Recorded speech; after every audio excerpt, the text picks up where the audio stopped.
as it is never a known or unknown object. The self is silence. It is of the nature of being, consciousness, bliss. Because there is no distinction or differentiation whatsoever between the self and Brahman, but they are one and the same, Bhagavan remains silent.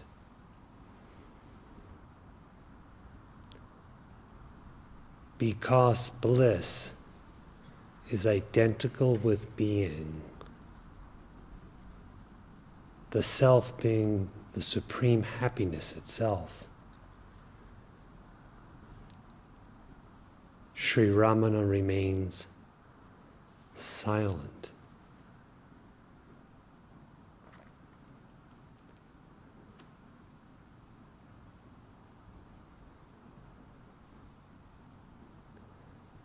Because all of the seen is inseparable from the seer.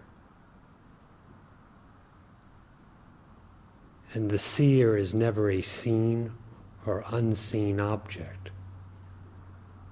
but it is in essence beyond the triad of seer, seeing, and seen. And because in the realization of the self, the idea I saw is absent, as well as the idea I did not see is absent. The Maharshi remains silent.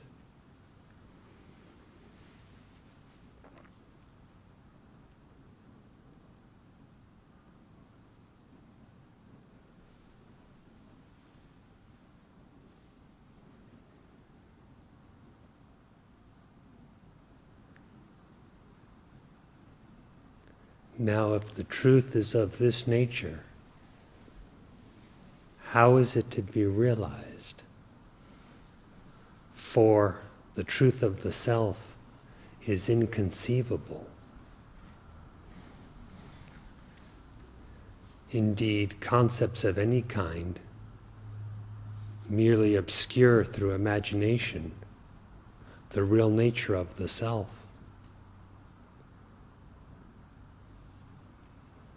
All of the concepts are for the conceiver, pertain to the conceiver, are imagined by and supported only by the conceiver.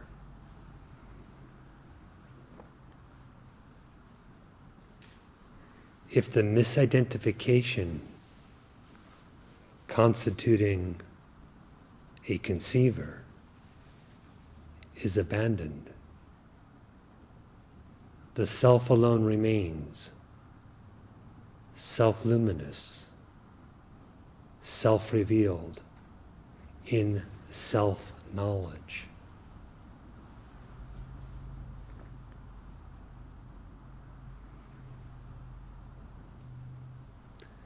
Listening to the spiritual instruction regarding the truth of the self, reflecting upon it, deeply meditating upon it, becoming absorbed in it. It is imperative that the definitions of the conceiver, starting with the notion I, and inclusive of the form of the body, be relinquished.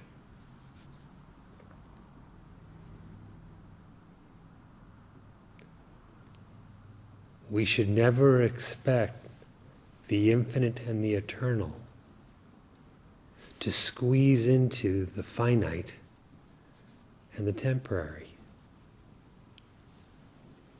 We should never expect truth to correspond to our conception. But it is precisely in our abandonment of our conception that truth shines, self-revealed.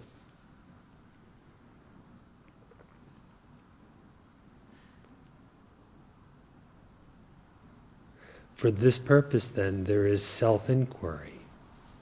Who am I? So that you discern the real nature of I. If you leave the false definitions of I intact and interpret the instruction, whether heard, read, or conveyed in silence, etc., accordingly, what gain will come of it?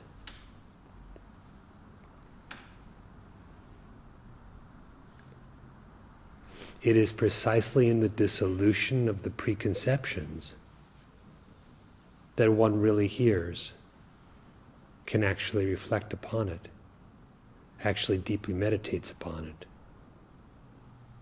and absorbs it by being absorbed in it.